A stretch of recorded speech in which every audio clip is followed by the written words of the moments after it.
Bismillahirrahmanirrahim. Bonjour, monsieur le vice-président, madame la doyenne, monsieur le directeur de la bibliothèque, SCAP, chers collègues organisateurs de la conférence.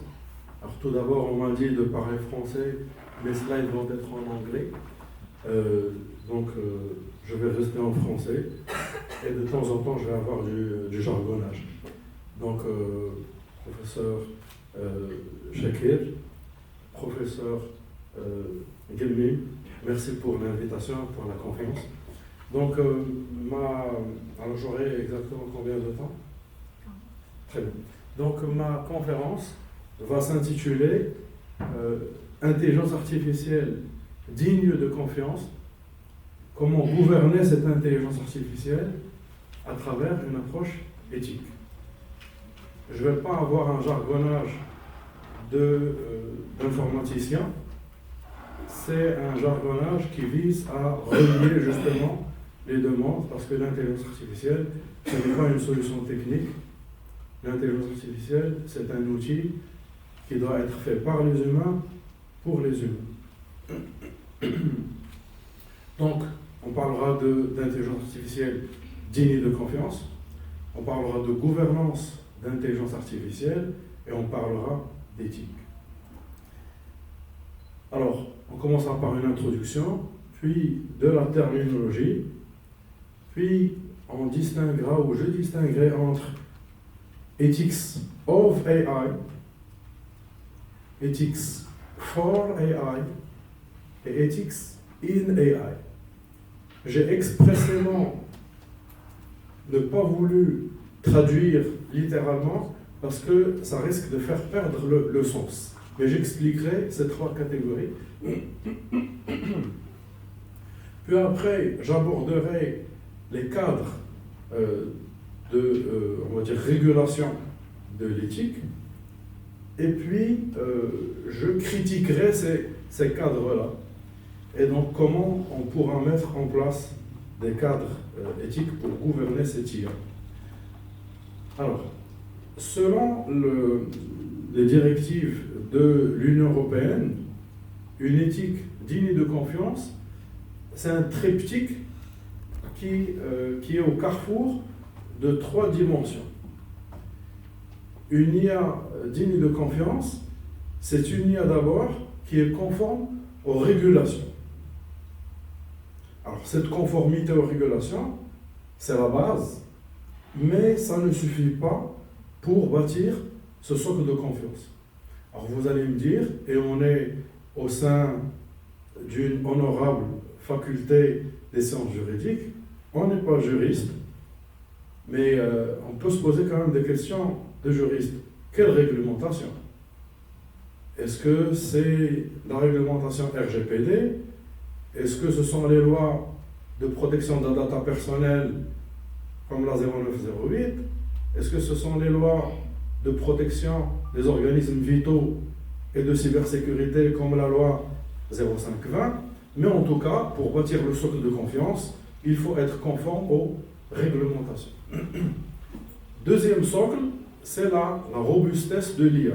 La robustesse de l'IA selon l'Union européenne, c'est une IA donc, qui est à la fois sécurisée et résiliente, non seulement techniquement parlant, mais aussi tenant en compte les aspects sociétaux.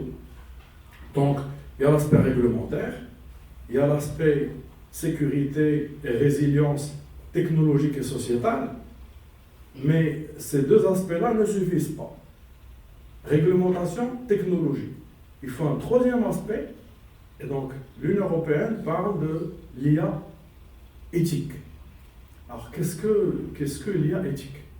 Donc si le technique, on sait ce que c'est, la cybersécurité des systèmes IA, pour qu'on n'ait pas ce qu'on a déjà eu, par exemple, comme à la CNSS ou autre. Si l'aspect réglementaire, c'est une conformité à des cadres légaux, l'éthique permettra de cadrer à la fois l'usage de la technologie et cadrer l'usage réglementaire. Donc, on ne peut pas faire de la confiance si on n'a pas ce triptyque. Alors, c'est quoi l'éthique? Moi, je viens d'un cadre scientifique. Alors, quand on parle aux ingénieurs, pour eux, l'éthique, c'est une histoire de philosophes et de théologues. Si on parle aux gens de la science humaine de l'éthique de l'IA, ils disent l'IA, c'est un domaine des ingénieurs. Donc, qui va s'occuper d'éthique? Donc, déjà, définir l'éthique ou la philosophie morale. Alors, l'éthique, c'est une définition que j'ai trouvée à la fois belle et portant beaucoup de sens. L'éthique, selon Pierre Réverdy, qui est un poète français, l'éthique, c'est l'esthétique du dedans. Donc, l'éthique, c'est l'esthétique du dedans. Que veut-il dire? C'est-à-dire, l'éthique, ce ne sont pas juste des règles à respecter, licite, illicite, légal, pas légal, bien et mal. Non, l'éthique c'est une responsabilité, c'est une morale, c'est une bonté, c'est une prise de conscience. Et donc, à chaque fois qu'on pense à concevoir un système d'IA, oui, on peut adopter un système de principes d'éthique, on va détailler, mais il faut avant tout c'est-à-dire prendre toute sa responsabilité et ne pas déléguer la responsabilité au système. On y reviendra. Alors, l'éthique l'éthique de l'IA peut être subdivisée en trois catégories. Ethics of AI, for AI, in AI. Qu'est-ce que l'ethics of AI? En fait, l'ethics of AI, c'est l'impact de l'éthique sur l'écosystème, sur la société, sur l'humain. Donc, quand on dit l'éthique va nous faire perdre notre job, l'IA va nous faire perdre notre job, l'IA va remplacer l'humain, l'IA va aliéner l'humain, l'IA va causer la stagnation culturelle, c'est l'impact de l'IA sur l'écosystème, sur la société, sur l'humain, c'est ce qu'on appelle ethics of AI. La deuxième catégorie qui est ethics for AI, c'est l'aspect moral des agents IA. Je m'explique. Quand vous avez une voiture autonome et qui doit décider si elle a un enfant qui traverse, ou si elle a une personne âgée, ou si elle ne doit heurter ni la personne âgée, ni l'enfant, mais causer un mal au conducteur pour éviter de causer un mal pour autrui, ça c'est essayer de câbler de la morale à l'agent IA. Il faut bien savoir que la morale n'est pas une question universelle. Si on pose la question à un Japonais, un Américain ou un Maghrébin, vous aurez 3 réponses différentes. Les uns vont voter pour faire du mal à l'enfant parce que, une personne âgée, il faut la respecter par principe, ou une personne âgée, il faut la respecter parce que l'État a investi énormément dans la personne âgée. Donc, soit par principe, soit par calcul. Et il y en a qui vont dire, on va voter plutôt pour faire du mal au conducteur pour ne blesser personne. Et donc, ça, c'est un aspect moral et qui n'est pas universel. Donc, ça, c'est ethics for AI. Et la troisième catégorie, c'est ethics in AI. Et ethics in AI, ce qu'on appelle également dans le jargonnage ethics by design, c'est comment engoder des règles dans les algorithmes, dans les modèles, pour pouvoir respecter les principes de l'éthique de l'IA, qu'on va détailler par la suite. Transparence, équité, éviter les biais, les discriminations, éviter la non-explicabilité, éviter la non-transparence, etc., etc. Donc c'est ce qu'on appelle ethics in AI. Et généralement, on va dire les ingénieurs, s'occupent de cette troisième partie qui ne suffit pas. D'ailleurs, quand je reviens à la définition, l'esthétique du dedans, ce n'est pas d'être conforme à une checklist de principes licite, illicite, faire ça, pas ça, à combien de pourcentage, eh ben, ce n'est pas suffisant de s'occuper juste de l'éthique in et out. Alors, mais avant de se pencher sur l'histoire d'éthique, j'aimerais bien souligner une chose. Si on ne différencie pas entre ce qui est peur de l'IA, qui est purement psychologique, émotionnel, de l'ordre du fantasme, du risque scientifique mesurable que peut causer l'IA, de l'incident factuel, réel, sur le terrain, qui s'est déjà passé et qu'on peut quantifier, si on ne différencie pas les choses, on va tout simplement baigner dans les fantasmes. Donc, de toute façon, à chaque fois qu'il y a une nouveauté, le Covid c'était une nouveauté pour toute la race humaine. Il y a eu des épidémies, mais le Covid était généralisé. Et on a eu peur.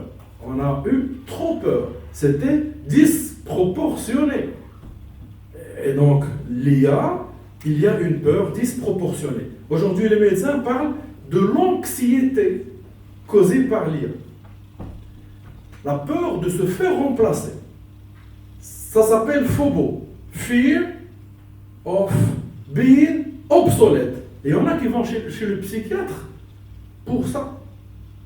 Le matin, ils se lèvent et disent « Zut, je vais me faire virer, je vais devenir obsolète. » Et ce qu'il faut savoir, c'est 80% des peurs ne sont pas réelles. Donc il y a 20% à considérer, mais 80%, stagnation culturelle, aliénation à l'IA, peur de la machine, la caverne de Platon. Donc l'IA nous manipule, nous montre que ce qu'elle veut, attention, attention. Donc il y a des peurs, et nous scientifiques, il va falloir tracer une barre entre une peur, un risque probabiliste, scientifique, mesurable, qui est une hypothèse, qui n'est pas encore arrivée, et un incident, et on a des bases d'incidents. Je vous invite à consulter Artificial Intelligence Incident Database, AIID, où il y a des incidents réels, le nombre de fois qu'une caméra s'est trompée pour détecter un hooligan alors qu'il n'est pas hooligan, ou le nombre de fois qu'un radar a détecté que vous roulez à 70 alors que vous rouliez à 68. Donc ce type d'incident factuel et réel, il y a une base de données qui parle de ça. Et donc, avant de parler de régulation, avant de parler d'éthique, avant de parler de sécurité technique et socio-technique, il va falloir déjà faire la part des choses pour ne pas baigner dans le fantasme.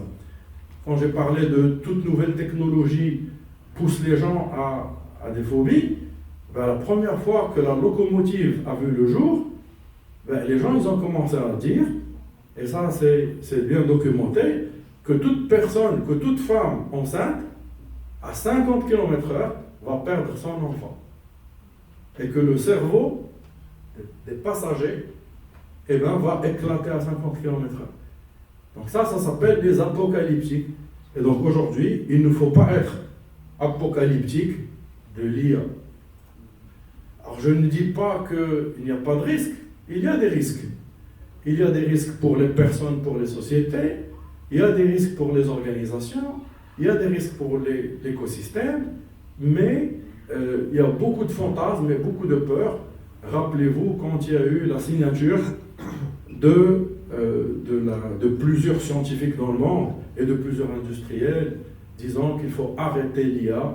Il y a même des pays qui ont arrêté d'utiliser l'IA, comme l'Italie, etc. Et donc, à cette époque, on m'a invité à une interview, et j'ai dit, bon, ça me rappelle le bug de l'an 2000. Le bug de l'an 2000, où il y avait des bulles financières qui poussait des assurances, etc. Et il fallait faire peur aux gens de l'an 2000 parce que ça pouvait augmenter les polices d'assurance. Donc, quelquefois, il y a des business et il y a des gens qui bâtissent un storytelling, une narration qui sert leur business, etc. Alors, Timnit Gebru, c'était la responsable d'éthique chez Google. Elle a été virée parce que justement, elle a commencé à zoomer sur des pratiques non éthiques de Google. Donc, vous pouvez chercher plus d'informations sur elle. Et elle dit que l'éthique sans justice, c'est juste ou c'est seulement la suprématie blanche. En fait, je m'explique. Il a été prouvé que le web, la data du web, a une orientation blanche, chrétienne, de droite. Ça, c'est pas moi qui le dis. C'est-à-dire que la gauche qui a créé Internet initialement, elle a perdu la main avec les investisseurs, avec l'orientation capitaliste. Et les États-Unis ont eu une effervescence d'investissement et de création technologique que le web, il représente beaucoup plus une logique nord-américaine, blanche, chrétienne, de droite, que le reste du monde. D'ailleurs, vous voyez que l'Europe, elle ne fait pas partie de la chose.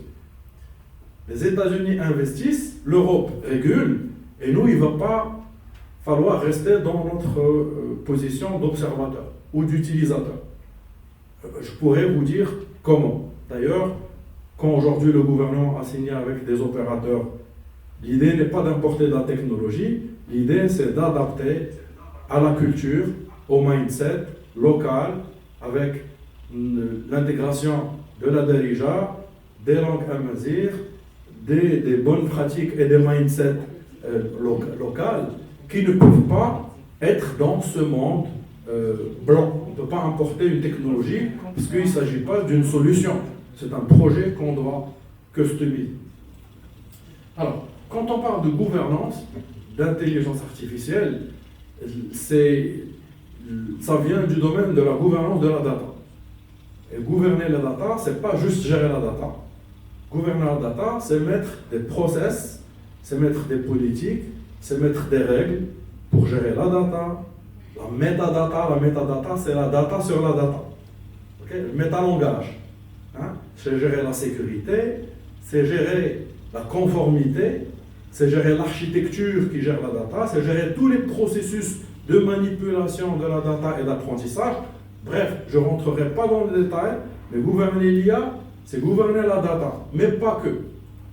Gouverner l'IA, c'est gouverner les algorithmes, gouverner les équipes, gouverner les modèles, gouverner les processus qu'on appelle dans le jargonnage les pipelines de transformation, de manipulation, d'aboutissement, parce que l'intelligence artificielle, c'est beaucoup de tuyauterie de transformation de cette data. Et à l'intérieur de cette tuyauterie de transformation de la data, il y a beaucoup de personnes qui interviennent, il y a beaucoup d'algorithmes, il y a beaucoup de versionning de data, beaucoup de versionning d'algorithmes. Et s'il y a des failles réglementaires, s'il y a des failles de sécurité, s'il y a des failles d'éthique, ça peut être à toute porte de ce pipeline. Donc l'éthique, ce n'est pas juste d'embaucher des gens, des éthiciens, et on leur paye un salaire et dire c'est réglé, l'éthique c'est réglé. L'éthique, c'est veiller à ce que toutes les équipes qui travaillent, les data ingénieurs, les scientifiques de la donnée, les managers, les juristes, les gens de la qualité, les utilisateurs, et bien évidemment les éthiciens, tout cela doit veiller à respecter l'aspect réglementaire, l'aspect sécurité, technique et l'aspect éthique, dans tout élément de ces tuyauteries de transformation, de manipulation de la data.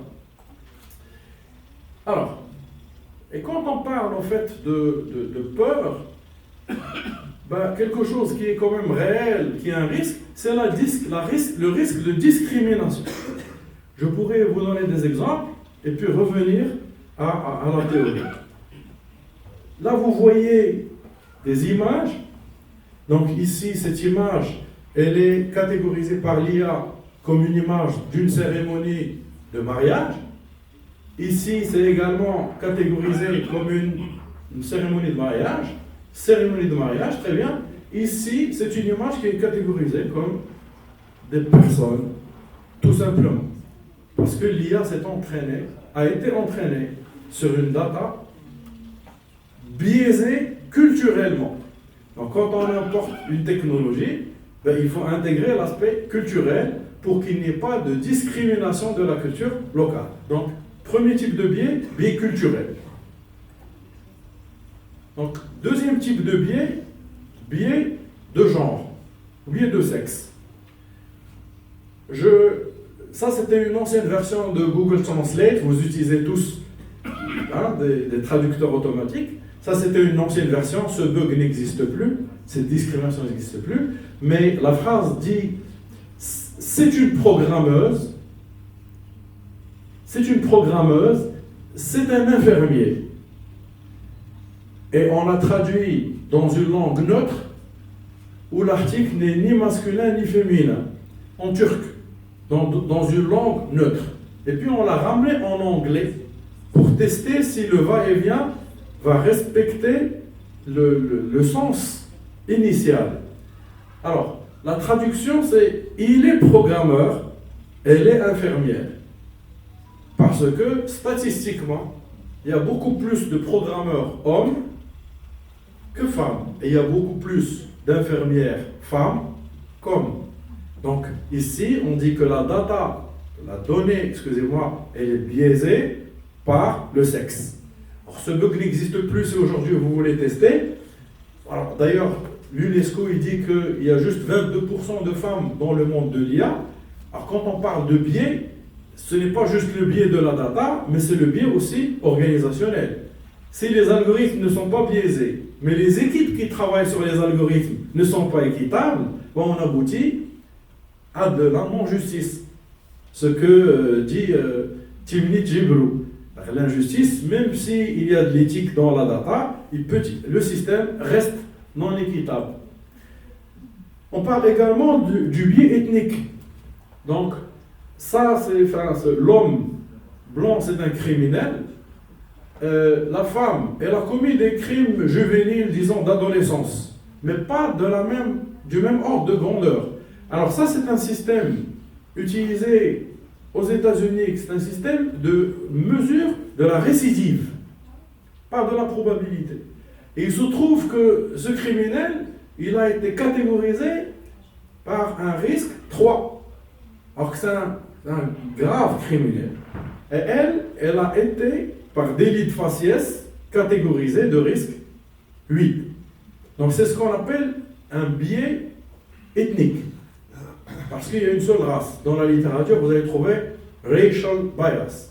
Mais c'est un biais ethnique. Alors en Europe, le juge peut utiliser ce type de système, mais il garde la souveraineté. Il garde la responsabilité. Aux États-Unis, si le système il dicte une certaine prédiction, il est dans l'obligation de la respecter. Donc nous, qu'est-ce qu'on fait de cela dans l'avenir? On est dans une faculté de sciences juridiques et sociales. Aujourd'hui, on est dans le monde, et on va importer des idées, importer des process, importer des algorithmes, importer de la data. Il va falloir garder notre responsabilité et ne pas déléguer notre responsabilité à de la technologie. Il y a également des biais socio-économiques. Et on est dans une fac de sciences juridiques, économiques et sociales. Aux Pays-Bas, donner des allocations familiales passait par un système d'études d'éligibilité. Et le système d'études d'éligibilité prédisait que plus on est pauvre, plus on risque d'être frauduleux. On risque de frauder. Et donc, résultat des comptes, on ne donnait plus d'allocations familiales aux pauvres par risque qu'ils frauderaient. Le conditionnel. Donc le système qui était fait pour aider les pauvres, finalement, les discrimine jusqu'à ce que le verdict sort du tribunal en 2020 qui interdit ce type de système. Donc c'est un biais socio-économique qui prend la catégorie socio-économique pour juger qui discrimine. Donc à chaque fois qu'on utilise soit le sexe, ou l'ethnie, ou la catégorie socio-professionnelle, etc., ou la culture, sachez qu'il faut faire attention avec ces moulinettes-là, parce qu'on risque de discriminer sans nous rendre compte. L'IA ne crée pas le biais. L'IA l'accélère, l'amplifie. Le biais existe bien avant l'IA. L'IA n'existe pas que dans la data. Et donc là, en fait, il y a des biais qui sont statistiques, et on a parlé justement de ces data qui ne sont pas équilibrées côté culturel, côté ethnique, côté genre, côté socio-économique. Je veux bien, mais ça, c'est ce qu'on appelle les biais statistiques, que les mathématiciens, les statisticiens, les gens de la science de données connaissent. Mais il y a des biais dits cognitifs ou humains. C'est quoi? Nous, dans notre prise de décision, on est biaisé dans nos réflexes. Ok? On peut ne pas être juste. C'est pas parce que l'algorithme est juste, parce que l'algorithme, qu'est-ce qu'il fait? Il nous remonte juste un calcul, un indicateur. Mais après, c'est nous qui prenons la responsabilité de juger. Et donc, si on a des biais cognitifs liés à notre propre décision, même si l'algorithme peut être équitable, on va rester dans un système non équitable. Et puis, il y a ce qu'on appelle des biais systémiques, qui ne concernent pas que l'humain dans sa prise de décision, qui ne concernent pas que la data non équilibrée ou que l'algorithme qui peut causer problème. Mais, comme je vous ai dit, une équipe qui n'est pas équilibrée homme-femme, même si l'algorithme, lui, il est équitable, et la data, elle est équitable, et l'humain lui-même, chaque humain est équitable, si les équipes ne sont pas pluridisciplinaires, si les équipes ne sont pas multigénérationnelles, si les équipes ne sont pas multisexes, vous allez trouver des choses qui sont biaisées. Une fois avec une entreprise, je fais une visite ici à Kazan-Irshar et je vois qu'il y a beaucoup plus de garçons. J'ai dit, comment vous expliquer qu'il y a très peu de filles? Il me dit, les filles ne réussissent pas notre test. Ah, ok. Je dis, votre test, il est faux. Il dit quoi? Il était choqué. Il me dit, je paie énormément d'argent. Et c'est un test américain. Et ça, j'ai dit, non, le test, il est faux. Il dit, pourquoi vous dites ça? J'ai dit, parce que chez nous, il y a plus de 45% de filles dans mon école d'ingénieur et qui majorent les promotions. Donc ça veut dire qu'il y a un problème. Donc ça, c'est un biais organisationnel. Et il dit, tu as raison peut-être. Il a commencé à changer le test. Parce que je dis, si vous avez une caserne, excusez-moi le terme, par respect à nos militaires, si vous avez une cohorte masculine, vous ne créez pas une société, vous n'avez pas des échanges sociaux. Vous avez une cohorte qui réfléchit de la même manière et qui est biaisée. Donc là, c'est ce qu'on appelle les biais systémiques, qui ne sont pas juste les biais de décision, qui ne sont pas juste des biais liés à la data ou aux algorithmes, c'est des biais qui sont organisationnels, sociétaux, de systèmes, etc. Et donc, il va falloir vérifier tout ça pour aboutir à de la justice. Et par la suite, il a commencé à avoir un peu d'équilibre, et donc ça a créé de la dynamique, de la synergie dans ces équipes et dans l'innovation. Parce que figurez-vous, les deux sexes ne réfléchissent pas. Il a été prouvé que les hommes réfléchissent plus avec le calcul et la performance. Et les femmes réfléchissaient avec les principes. Donc des aspects de responsabilité, d'environnement. Et donc quand on veut faire de l'idéation et de l'innovation, on ne peut pas prendre une seule génération, un seul sexe, une seule discipline. L'IA, ce n'est pas juste des ingénieurs. C'est les ingénieurs, c'est les juristes, c'est les éthiciens, c'est les économistes, c'est les managers, c'est des filles, c'est des hommes, c'est des personnes âgées, c'est des personnes jeunes, et c'est des utilisateurs, c'est des philosophes, c'est ça qui fait qu'on a cette richesse. Et au fait, l'IA ne crée pas les biais. L'IA les accélère et les amplifie. Les biais existent bien avant la data et bien après la data.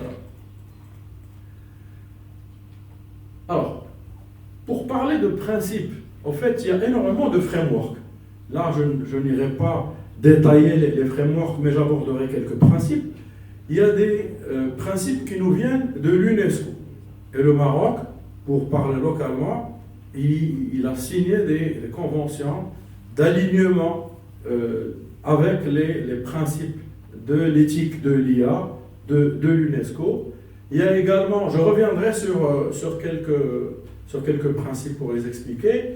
Il y a également l'Union européenne qui a tout un framework, et j'ai commencé par mentionner la définition de l'IA digne de confiance de l'Union européenne. Donc l'IA au sens Union européenne, il y a également un framework et des guidelines, Ethics Guidelines for Trustworthy AI.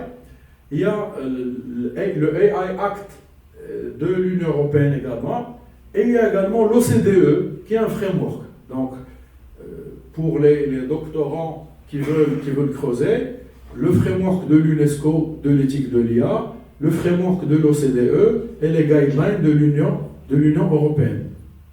Alors, bien évidemment, il y a des guidelines plus nord-américains, mais je vous parle des guidelines que le Maroc adopte et s'aligne avec. Si je rentre dans quelques principes, parce que tous ces frameworks, ils ont un terreau commun, on parle d'explicabilité. Donc un système d'IA, si on veut assurer sa confiance, il doit être explicable. Alors il y a la différence entre interprétable, on peut comprendre, justifier les décisions, mais explicable, c'est ouvrir la boîte et regarder et savoir pourquoi. Pourquoi? Par exemple, la loi 5519, top 7, simplifie, elle dit que, marocaine, elle dit qu'une administration publique, si elle vous refuse une demande, vous avez le droit de faire un recours et l'administration a l'obligation de justifier la décision. En Europe, même les entreprises doivent justifier leur décision. Par exemple, un refus de crédit, ce qui ne s'applique pas pour les entreprises au Maroc. Donc l'explicabilité, il faut que l'organisme ouvre sa boîte et dise pourquoi j'ai décidé que la prise en charge est refusée ou la demande de recrutement est refusée, etc. Ou demande d'équivalence de diplôme, par exemple, est refusée. Il faut que je puisse expliquer. Si je m'adonne juste à une IA qui sort une décision non explicable, je ne peux pas bâtir de la confiance. Il y a la transparence.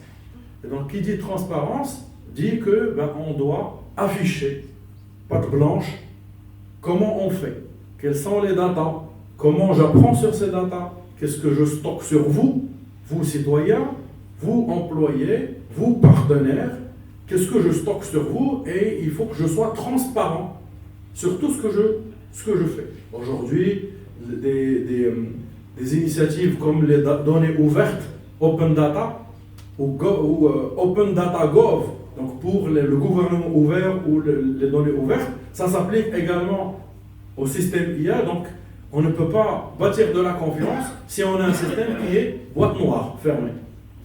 Troisième type de principe, c'est l'auditabilité. L'auditabilité, c'est finalement, je ramène la UC Justice à votre système et je suis capable de faire auditer votre système par un expert. Et donc mes chartes d'éthique doivent dire, voilà, mon système, il reste auditable. À titre d'anecdote, Smart Dubai, ou Dubai Dakia, c'est l'une des premières initiatives, on va dire, dans la région qui a adopté un framework d'éthique de l'IA il y a quelques années. Et parmi les principes, il y avait l'auditabilité. Et cette auditabilité, malheureusement, a été promulguée et communiquée, mais ils l'ont grisée dans les autres versions, parce que tout le monde voulait auditer le système, et ce n'était pas faisable de gérer ces demandes d'audit. Donc, voilà. c'est des principes. Après, sur la réalité, comment on les implémente, etc., ben, il doit y avoir des cadres légaux, des cadres d'exécution opérationnelle. L'accountability, c'est la responsabilité, elle est acquise. Si je commets un accident, si j'ai un accident avec une voiture autonome, l'erreur est acquise. Si le radar me détecte à 130, l'erreur est acquise. Est-ce l'erreur, elle doit être adossée à l'agent automatique? Est-ce qu'elle doit être adossée au conducteur? Est-ce qu'elle doit être adossée au constructeur, au designer? Vous allez me dire, on n'a pas encore cet autopilote généralisé. D'ailleurs, tous les pays n'admettent pas d'assurer des autopilotes. Par exemple, Tesla en Allemagne n'est pas assuré. L'autopilote de Tesla n'est pas assuré. Donc, la responsabilité, c'est le conducteur. Mais on peut très bien revenir à des cas d'accident d'avion, où c'est l'autopilote qui a marché et le pilote n'a pas pris ses responsabilités. Et donc, finalement, c'est le pilote qui prend en charge l'accident s'il survit à l'accident. Donc, cette histoire de responsabilité après sinistre. Alors, il y a énormément de choses, je ne veux pas rentrer dans les détails, mais aujourd'hui, quand on parle de robustesse et de sécurité, eh bien, si nous, on se sécurise, et on peut même appliquer l'IA, on peut sécuriser l'IA, mais on peut utiliser l'IA pour sécuriser l'IA. Mais même ceux qui nous attaquent utilisent l'IA pour nous attaquer. C'est un domaine qui n'arrête pas d'innover, et tous les jours, on est dépassé par... Donc, si le Maroc il a subi des cyberattaques, et pas que dans des systèmes d'IA, eh bien demain il faut s'attendre à des choses beaucoup plus graves, qui sont des attaques d'organismes vitaux, d'intérêt vital. Si les données personnelles ont été pillées à la CNSS, heureusement que les systèmes de délivrance, de prise en charge, n'ont pas été attaqués. Parce que si les systèmes, les process de délivrance, de prise en charge étaient attaqués, c'est tout le système de santé qui allait flancher. Et ça, c'était vital. Et c'est ce qu'on appelle, au fait, donc la data personnelle, c'est grave, mais ces infrastructures vitales, la santé, ça, c'est plus grave. Bon, je ne vais pas rentrer dans les détails d'attaque de sécurité, mais aujourd'hui, on peut attaquer aussi bien la data que les algorithmes lors de l'apprentissage, mais on peut également attaquer en temps réel. Hein. Vous avez déjà vu les voitures autonomes dans un pays qui ont été attaquées en mettant des pions sur les voitures. Et donc la voiture, elle buguait. Elle ne savait plus si elle pouvait avancer, reculer, elle était bloquée. Donc, on peut attaquer soit pendant le design, la data ou l'algorithme, et on peut attaquer en cours de route un système, et donc il devient non opérationnel. Vous savez, par exemple, j'ai créé dans mon parcours plusieurs startups, et l'IA, et une fois, c'est qui nous a attaqué pendant on a eu des attaques de Bitcoin miners, des gens qui font du mining de Bitcoin, etc. Ils arrêtaient les serveurs et ils nous squattaient les serveurs pour faire du Bitcoin mining. Ça, on a survécu à ça. Mais une fois, c'était un truc beaucoup plus, on va dire, banal, mais très dangereux. On a eu des caméras qui surveillaient des personnes âgées dans des maisons de retraite en France. Et des araignées, quand les araignées déploient leur toile d'araignée et que la caméra n'est pas nettoyée, eh bien la caméra elle commence à recevoir des fausses alertes. Et donc on suspectait les algorithmes, on suspectait la data, on suspectait tout le process, les attaques de sécurité. Finalement c'est une toile d'araignée dans une maison de retraite ou dans une mine, de la poussière sur une caméra dans une mine, elle peut perturber, et donc l'excavatrice peut commencer à dire attention, accident, etc. Parce que, donc une poussière, une toile d'araignée, c'est une attaque, evasion attack, c'est une attaque en cours d'exécution, runtime. Donc énormément de types d'attaques voulues, pas voulues, mais en tout cas, la sécurité, il y a la sécurité et la cybersécurité. Un petit exemple, une anecdote. Avant ChatGPT, aujourd'hui on parle beaucoup de ChatGPT, on sait que, sans dire son nom, un gros éditeur de bureautique, il a investi énormément dans OpenAI, mais en 2006, ce gros éditeur, il avait son propre chatbot qui s'appelait Tay. Et Tay, à la différence de ChatGPT, n'apprenait pas des utilisateurs directement. Aujourd'hui, il vous fait croire qu'il apprend de vous, mais il n'apprend pas de vous. Il simule un apprentissage de vous. Alors, pendant votre session, vous lui corrigez quelque chose, il dit voilà, une pomme c'est une poire. Vous dites ok, une pomme c'est une poire. Mais vous fermez la session, vous revenez, vous changez de stream, une pomme c'est une pomme et une poire c'est une poire. Donc vous ne le dupez pas, vous ne le domptez pas.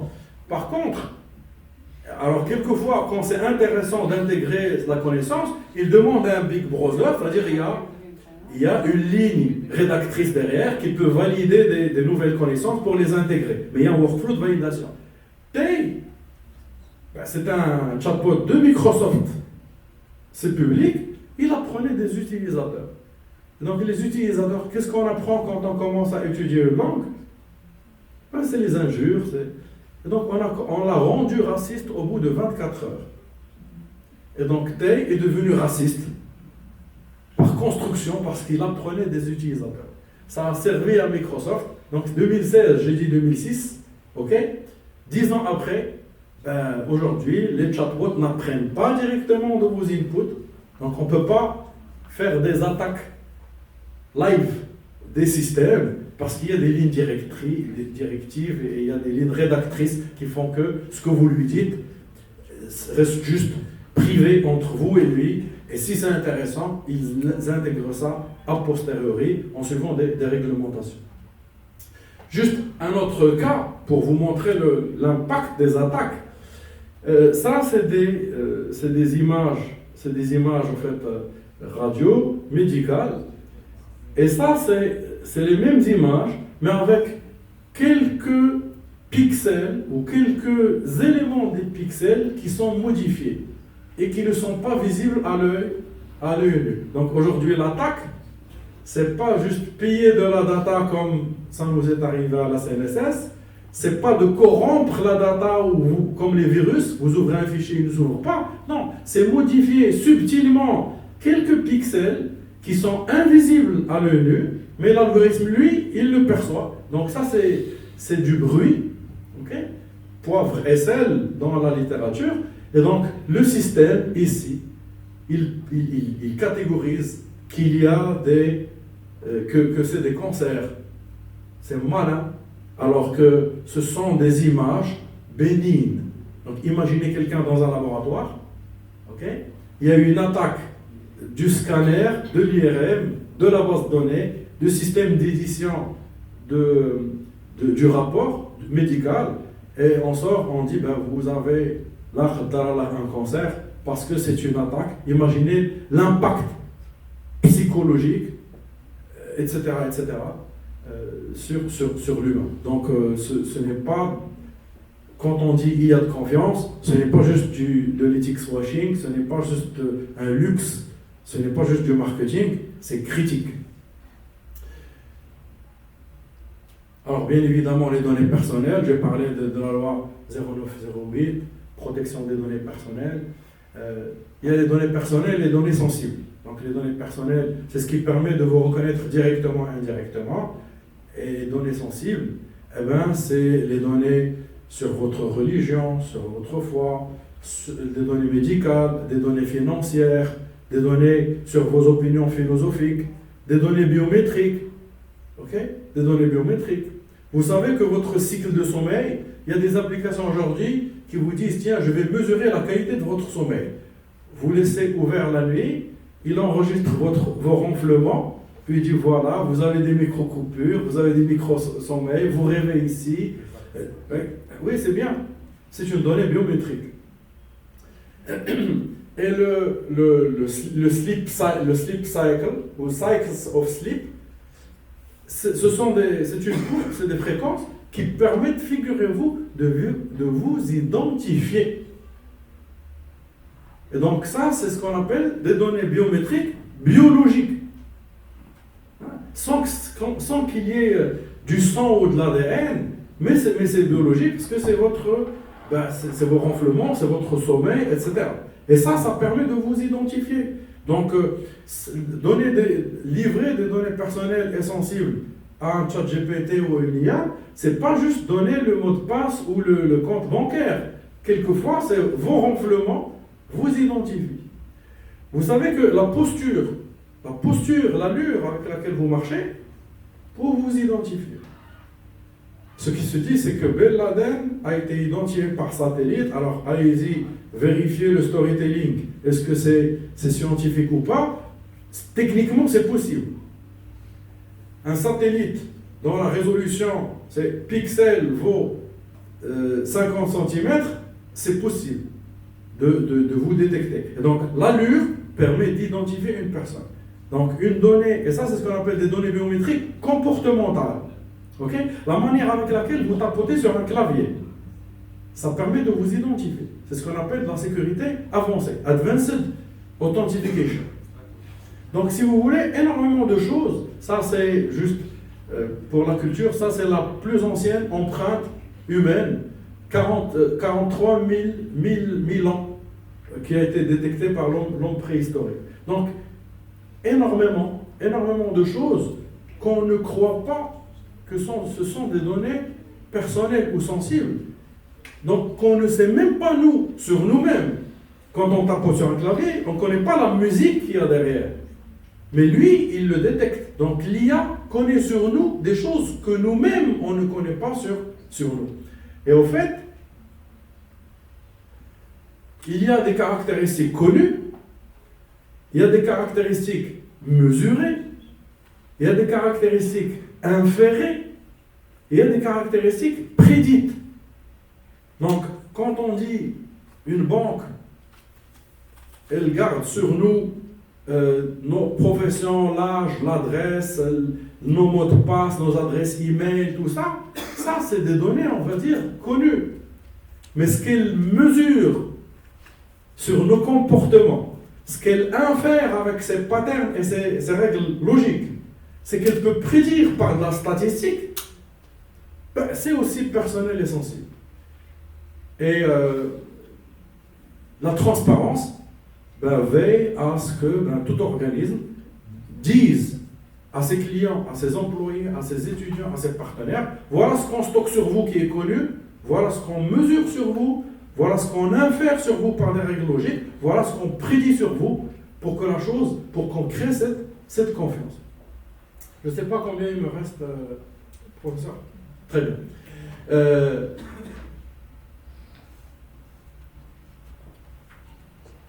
On se préoccupe beaucoup de choses qui sont palpables, de l'ordre du biographique, CV, de l'ordre du démographique, âge, sexe, etc., de l'ordre du financier.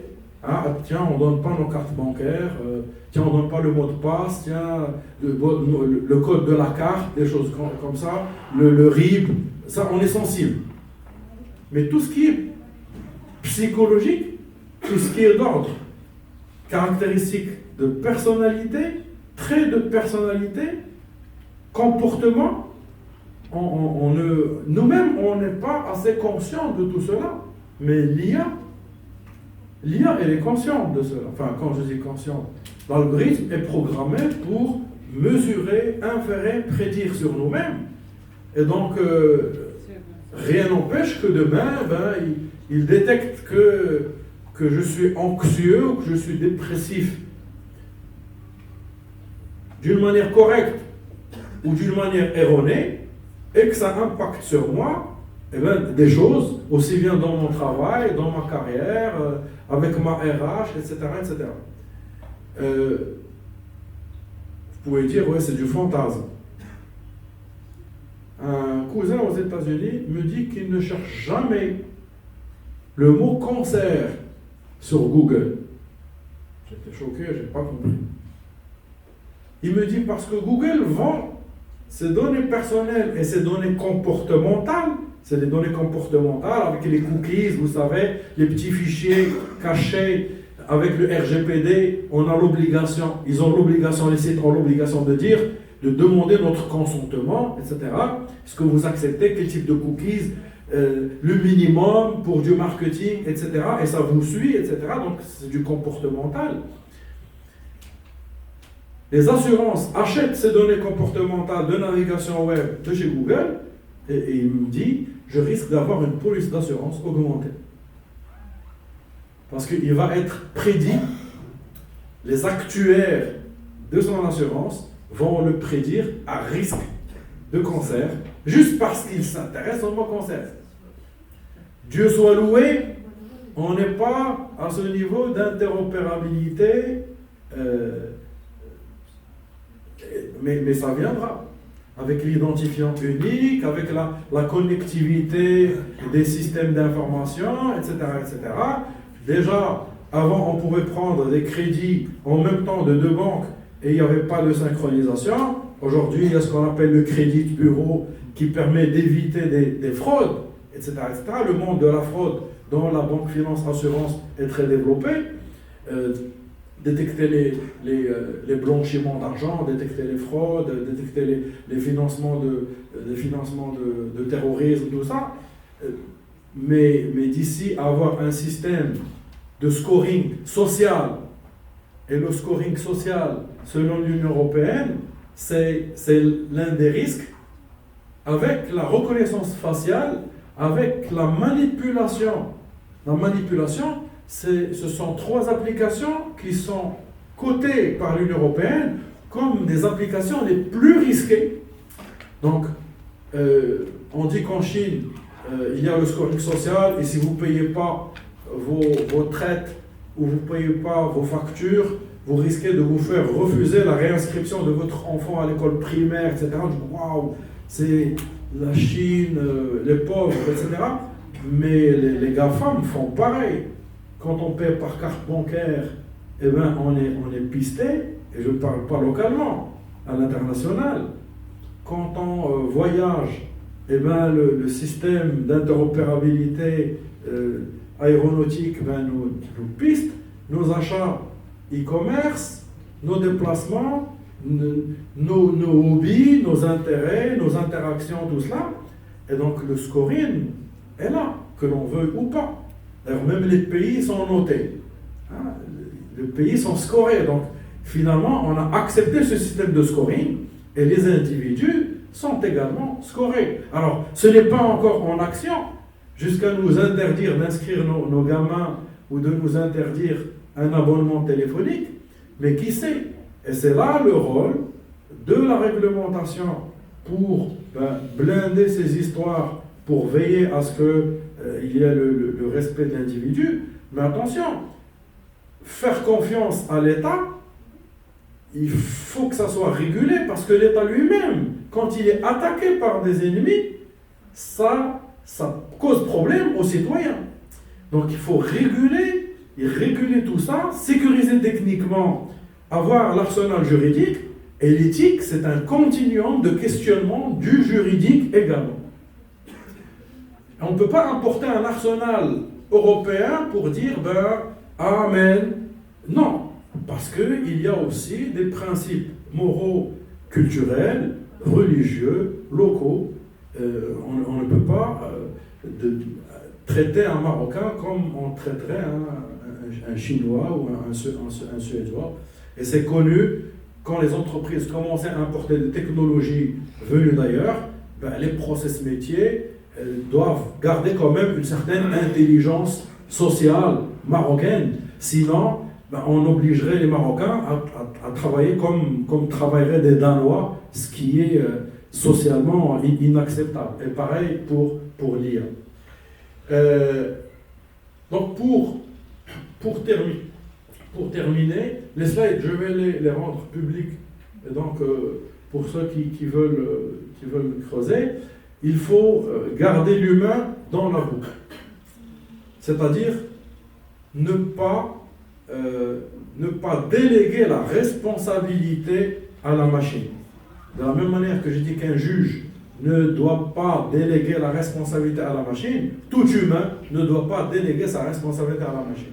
Nous, en tant que parents, nous, en tant qu'élèves, nous, en tant qu'employés, nous, en tant qu'employeurs, nous, en tant que gouvernement, décideurs opérationnels, on ne doit pas déléguer notre intelligence, notre sens critique, notre confiance, notre responsabilité à la machine, dire la machine est plus intelligente que moi, c'est vrai. Il faut garder l'humain, alors c'est pour ça les traductions anglais-français ne marchent pas toujours. Human in the loop, human on the loop. Et donc, il faut toujours garder une personne qui supervise les traitements. Donc, aujourd'hui, on a peur des drones militaires. Et il ne faut pas que ce drone militaire devienne autonome à 100%. Il y a toujours un humain qui prend la responsabilité de décider. De la même manière qu'un médecin, il est là alors hier on était dans un panel et il y avait un médecin qui disait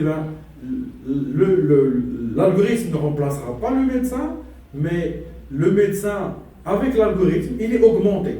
Donc la médecine avec un médecin et un agent intelligent, c'est mieux. Ici, l'humain doit garder le contrôle, donc oui, l'agent peut proposer des décisions, mais l'autopilote ne peut pas, on ne peut pas dire à l'autopilote de prendre les décisions, le pilote garde quand même sa décision. Et donc, human in command, ça veut dire de temps en temps, si l'intelligence artificielle commence à dérailler, on la débranche. Et donc, on peut vivre comme on revient au papier quand le système il tombe en panne. Hein? Et donc, il faut une continuité de l'activité. Exact. Et il faut que le cerveau continue à le sens critique, le fait qu'on puisse faire la chose manuellement, apprendre cette table de multiplication, ne pas juste utiliser la calculatrice. C'est une belle analogie pour dire, sans la machine, si demain, surtout sans souveraineté, si demain on nous débranche d'Internet, il faut continuer à vivre sans intelligence artificielle. Je vous remercie.